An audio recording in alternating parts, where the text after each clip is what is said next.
오늘 해볼 팀은 저희의 지금 상태랑 좀 비슷했던 팀이죠. 아, 좋았다. 아, 영역을 좋았어. 팀의 혈적사를 남겼던 시즌이라고 보시면 될 것 같습니다. 아무래도 돈도 올 시즌에 많이 맞아요. 쓰다 네. 보니까 초반에 삐끗하기만 하면은 세인트루이스도 꼬여버릴 수가 있거든요. 빠르게 올리바마 감독의 거치가 결정이 되지 않을까라는 생각이 듭니다. 설마 왜요? 국뽕인가요? 예? 예.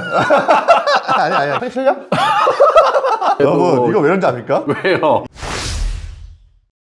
안녕하십니까. 네, 안녕하세요. 네, 제가 근데 좀 상태가 별로 안 좋아요. 항상. 왜요? 아니, 컨텐츠 녹화를 할 때마다 새벽 경기가 이제 계속 걸리다 보니까 맞아요. 한 번은 새벽 경기 하고 오고 저는 내일 또 새벽 경기 하러 나가야 돼요. 시범 경기가 계속 새벽에 있다 보니까 겨울에 새벽에 일어날 일 별로 네, 없었잖아요. 그러니까 상태가 좀 초췌하고 보기 싫으셔도 조금만 양해 말씀 부탁드립니다. 오늘 해볼 팀은 저희의 지금 상태랑 좀 비슷했던 팀이죠. 아, 좋았다. 아, 영역을 좋았어. 세인트루이스 카디너스입니다. 네. 세인트루이스 카디너스가 지난 시즌 내셔널리그 중부지구 꼴찌를 했는데 지구 최하위를 마지막으로 기록했던 게 1990년이더라고요. 중부지구 소속에 있을 때는 지구 최하위를 한 적이 없었고 95년 이후에 가장 낮은 승률을 기록했었고 이제 그러다 보니까 완전히 자존심을 구긴 시즌이었었고요. 작년에 가장 기대에 어긋났던 팀은 세인트루이스가 아닐까 생각을 해봅니다. 지난 시즌에 뭐 타선은 어느 정도 돌아가는 모습이었는데 네. 투수진이 완전히 무너졌죠. 포수로서 영입했던 콘트레라스가 투수들과의 또 호흡 이제 호흡 문제가 있어가지고. 네. 심각해지면서 투수진이 완전히 무너지는 모습, 또 웨인라이트의 은퇴 시즌이 재앙과 같은 시즌이 돼버리기도 했었고요. 네. 팀의 혈적사를 남겼던 시즌이라고 보시면 될 것 같습니다. 스토브리그 움직임들 정리를 해봤는데 역시 선발진에 많이 공을 들였던 시간이었습니다. 소니 그레이와 카이 깁슨, 랜스린을 영입을 했었고 키너 미들턴과 브랜드 크로포드, 맥카펜터가 합류하면서 그래도 1억 달러 넘게 돈을 썼더라고요. 1억 달러 넘는 돈 중에서 선발 투수 영입에만 9,900만 달러를 쓴 세인트루이스고요. 베테랑 위주의 FA 영입을 많이 했던 세인트루이스였어요. 근데 모젤리악 사장이 소니 그레이 들어간 다음에 이게 끝이 아니라고 했는데 아, 그렇죠. 거의 끝이었어요. 최근까지도 더 영입할 네. 생각이 있다라는 얘기를 했는데 그 말을 지키진 않더라고요. 그러니까 뭐 에덤 웨인라이트가 이제 은퇴를 했고 타일러 오닐이 보스턴으로 넘어갔죠. 이제 타일러 오닐의 전력 누수가 가장 컸던 것 같고 트레이드 통해서는 앤드루 키트리지와 닉 로버슨이 합류를 했습니다. 예상 라인업을 살펴보면 브랜든 도노반, 폴 골드슈미트가 테이블 세터진을 이루고요. 라스누파, 놀란 아레나도, 윌슨 콘트레라스의 중심 타선, 그 뒤에 고먼, 조던 워커, 토미 에드먼, 메이슨 윈이 위치하게 되는 하이 타선이에요. 네, 큰 틀에서 변화는 없었다라고 보여지고요. 예상 선발진을 보면은 역시 가장 큰 변화가 있는 건 소니 그레이와 카이 깁슨, 랜스린이 합류하면서 마이콜라스와 스티븐 매치와 함께 짝을 이루게 됐습니다. 선수들의 활약이 이제 지속적인 것도 중요하겠지만은 반등이 필요한 선수들도 보이죠. 그리고 불펜진을 소개시켜드리면 라이언 헬슬리가 올 시즌에도 아마 마무리로 시작할 것으로 보이고요. 그 뒤에 가에고스, 조조 로메로, 앤드루 키트리지, 키너 미들턴이 위치할 것으로 보여요. 세인트루이스의 관전 포인트 한번 살펴보겠습니다. 첫 번째 관전 포인트는 마몰 감독의 리더십입니다. 저도 비슷한 맥락의 관전 포인트예요. 정말 부담스러운 상황에서 감독직을 물려받았잖아요. 사실 전임 실트 감독이 못해서 물러난 게 아니고 실트 감독은 2019년에 감독상 수상했고 2021년에도 감독상 최종 후보까지 올라갔는데 프런트와의 어떤 방향성이 다르다는 이유로 실트 감독이 퇴진했고 그리고 이제 마몰 벤치 코치가 감독직을 물려받았었는데 너무 젊은 감독이어서 동갑이잖아요. 86년생 너무 젊은 감독이 우승에 도전해야 되는 팀을 맡았고 그 당시에는 또 몰리나와 폴스, 웨인라이트 이 큰형님들이 계시다 보니까 그렇죠. 과연 팀을 좀 잘 이끌 수 있을지가 우려스러웠잖아요. 근데 2022년에는 생각보다 몰리나, 폴스, 웨인라이트가 무리해서 월권을 하지도 않았고 마몰 감독의 입장을 잘 좀 챙겨주는 모습이었었고요. 마몰 감독도 또 베테랑들 위에 군림하려는 그런 모습을 안 보였기 때문에 예상보다는 좀 융화가 잘 됐습니다. 그런데 이 작년에는 민낯이 좀 드러난 시간이었어요. 투수 교체 늦었고 선수 기용 아쉬웠고 선수 관리와 팀 장악력 여기에 미디어를 대처하는 모습까지 모두 다 좀 미숙했었는데 그러다 보니까 현지에서 당연히 이제 마몰 감독이 해고되지 않을까 싶었는데 일단 모젤리악 사장이 방패 역할을 해줍니다. 그러면서 계약 마지막 시즌까지 일단 자리를 보존하게 됐고요. 올해도 결국에는 마몰 감독이 지휘봉을 잡게 됐는데 만약 올해도 작년처럼 초반에 갈피를 못 잡는다? 결단이 굉장히 빠르게 되겠죠. 그리고 현재 몰리나가 모젤리악 사장 보좌로 있는데 그러면 이제 몰리나가 자연스럽게 현장으로 돌아오는 계기가 되지 않을까 싶습니다. 올리버 마몰 감독이 올 시즌이 계약 마지막 해인데 앞선 이런 해들은 베테랑들이 팀 융화에 어느 정도 도움을 줄 수 있는 상황이었거든요. 근데 이제 웨인 라이트까지 떠나가다 보니까 온전히 이제 올리 마몰 감독의 그치. 리더십이 발휘가 돼야 되는 상황이 됐거든요. 모젤리아 사장은 올 시즌에 코칭 스태프를 어느 정도 좀 강화를 시켜줬어요. 맞아요. 다니엘 네. 데스칼소를 수석 코치로 앉혔고 특별 보좌 쪽에 야디에르 몰리나가 있는데 좀 더 필드 쪽으로 많이 내려올 수도 있다라는 얘기가 있거든요. 근데 그 압박하는 거 아닙니까? 올리바몰 감독에게 안 좋을 수도 있는 상황인데 지난 시즌보다 확실히 좋은 모습을 보여주지 않는다면 빠르게 저치가 결정될 수도 있을 것 같아요. 그치. 아무래도 돈도 올 시즌에 많이 맞아요. 쓰다 네. 보니까 초반에 삐끗하기만 하면은 세인트루이스도 꼬여버릴 수가 있거든요. 빠르게 올리바몰 감독의 거치가 결정이 되지 않을까라는 생각이 듭니다. 저 두 번째 관전 포인트는 세인트루이스 현지 매체 제목을 좀 그대로 인용을 해봤습니다. 써니 그레이. 올해 세인트루이스가 좋아지려면 가장 중요한 건 선발진의 반등이죠. 작년에 선발진 ERA가 5.08이었는데 내셔널리그 세 번째로 나쁜 기록이었습니다. 그래서 지난 겨울 동안에 선발진 보강에 가장 공을 좀 들였었고요. 작년에 그레이가 정말 오랜만에 건강한 시즌을 보냈습니다. 184이닝 던지면서 8승 8패 ERA 2.79 사이언상에서 이제 위에 올랐잖아요. 세인트루이스가 바라는 모습일 텐데 작년에 이 선수가 포신 피안타리 3할 때였지만은 스위퍼가 엄청난 활약을 해주면서 그렇죠. 최고의 시즌을 보냈습니다. 원래 뭐 V로 승부하는 스타일이 아니기 때문에 뭐 나이는 별로 문제는 안 될 것 같은데 또 건강할 수 있을지는 좀 의문이고요. 최근에 세인트루이스가 투수 계약이 안 좋은 결과가 더 많았었어요. 그래서 스티브 스티븐 매처도 매츠도 그렇고. 있고 마이콜라스도 연장 계약이 지금 썩 좋은 결과는 아니잖아요. 근데 이러한 상황에서 그레이와 또 한 번의 장기 계약을 했는데 이번에는 원하는 결과를 받아들일 수 있을지가 궁금하고요. 특기할 만한 점은 그레이는 사실 세인트루이스가 선호하는 스타일은 아닙니다. 세인트루이스는 장신의 투수를 굉장히 그렇죠. 중요하게 생각했는데 그레이는 이런 피지컬이 돋보이는 투수는 아니잖아요. 그래서 저는 기존의 방침을 좀 철회한 선택이라서 좀 더 눈길을 보내고 있습니다. 저도 선발 FA 영입 투수들이 잘 던질 수 있을까? 중요하죠. 예. 이게 두 번째 관전 포인트거든요. 소니 그레이는 부상 문제가 항상 따라다니는 선수고 랜스리는 정말 지난 시즌 피홈런 공장장 아니었습니까? 거기다가 카일 깁슨도 2021 시즌 좋은 활약한 이후에 계속해서 쇠퇴를 하고 있거든요. 피 없는 공장장인 레슬리는 피안타 공장장이 이제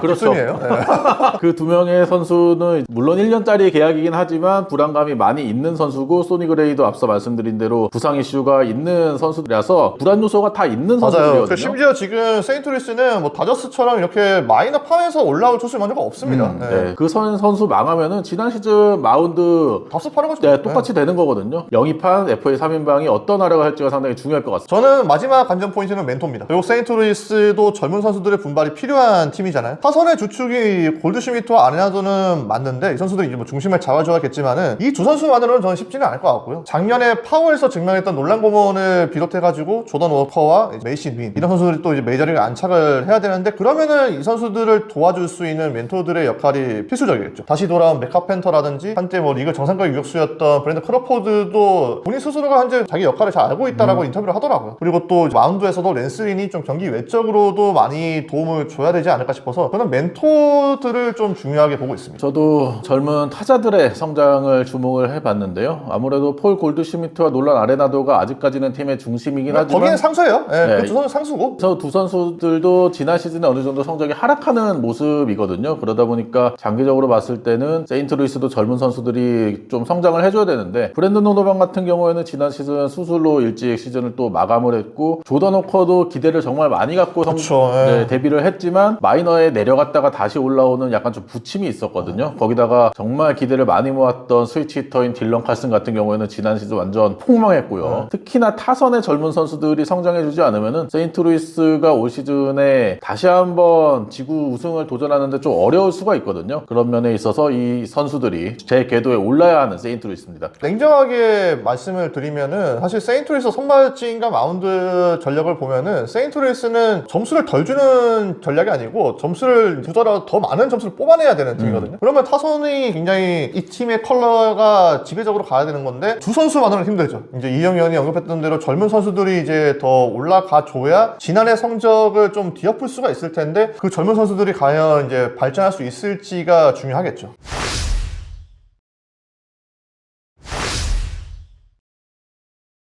주목할 선수 알아볼까요? 저의 주목할 선수는 소니 그레이입니다. 아, 네. 그동안 저는 젊은 선수들 위주로 주목할 선수를 뽑았었는데 이번에는 베테랑 선수를 뽑아왔고요. 아무래도 이번에 FA 선발 투수 중에 가장 중요한 선수가 역시 소니 그레이거든요. 랜스 린이나 카일 깁슨 같은 경우에는 점수를 적게 내주는 투수들이 아니잖아요. 이게 이제. 이닝히터야. 그렇죠. 지금 스티븐 매츠를 제외하면은 마이콜라스, 랜스 린, 카일 깁슨 이 선수들은 이닝 히터들이긴 맞아요. 하지만 점수를 많이 내주는 선수들인데 소니 그레이는 다르거든요. 소니 그레이는 확실하게 이제 에이스 역할을 할 수 있는 선수고 팀에서 가장 점수를 적게 내줄 수 있는 투수인데 이 선수가 2년 연속 규정 이닝을 던진 걸 보니까 오래됐어요. 2014, 15년에 오래돼요. 200이닝 연속으로 던진 이후에 연속으로 규정 이닝 채운 적이 없더라고요. 지난 시즌 180이닝을 던졌는데 올 시즌 과연 건강하게 한 시즌을 날 수 있을지 그 점이 세인트루이스에게 가장 중요할 것 같아서 소니 그레이를 주목해봤습니다. 저는 주목해야 할 선수 토미 에드먼입니다. 설마 왜요? 국뽕인가요? 예? 예.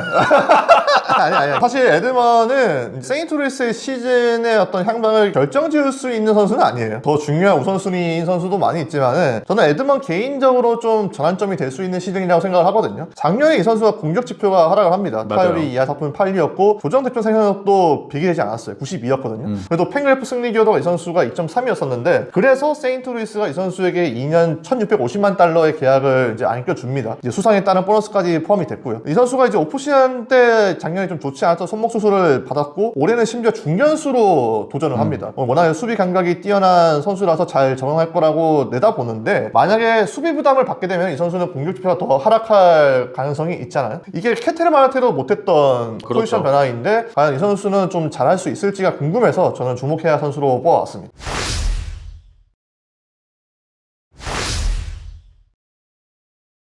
최고 최악 시나리오 알아볼까요? 저는 너무 간결해서 성의 없어 보일 수도 있는데요. 뭐 늘 성이 없었는데요. 뭐. 아니, 항상 성의는 있었습니다. 네, 제 최고 시나리오는 지구 우승입니다. 진짜 성이 없다.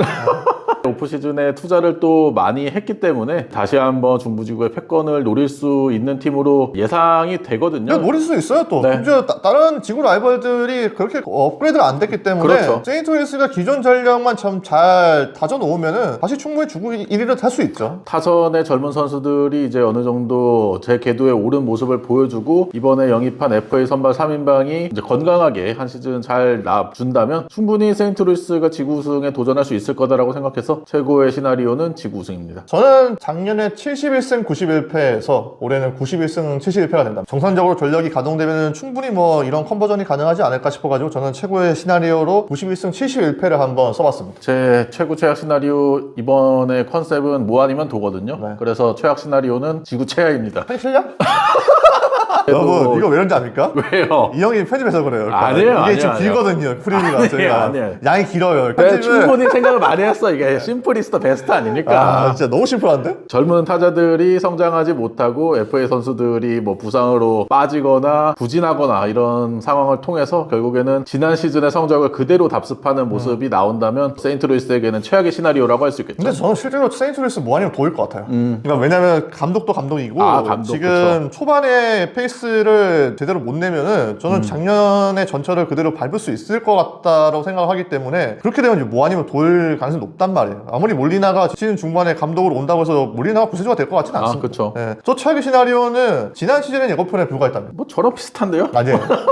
그래도 난 좀 이게 문장이잖아. 여기는 아예 딱 끊어서 끝난 거고. 심플하게 좋다면서요. 그러니까 이게 복잡해? 암흑기가 세인트루이스는 사실 잘 없었어요. 그쵸. 그러니까 저희가 기억하는 세인트루이스는 항상 왕자의 느낌이 있었고 우승에 도전할 수 있는 그런 팀이었는데 그 암흑기가 도래할 수 있겠다. 또 아레나도와 골드슈미트가 노세아가 진행이 되고 있는 상황에서 젊은 선수들이 성장을 하지 못할 경우에는 이거는 암흑기가 자칫하면 길어질 수 있겠다 싶어가지고 저는 지난해의 어떤 모습이 예고편일 수도 있겠다라는 생각이 들어서 최악의 시나리오로 작성을 해봤습니다.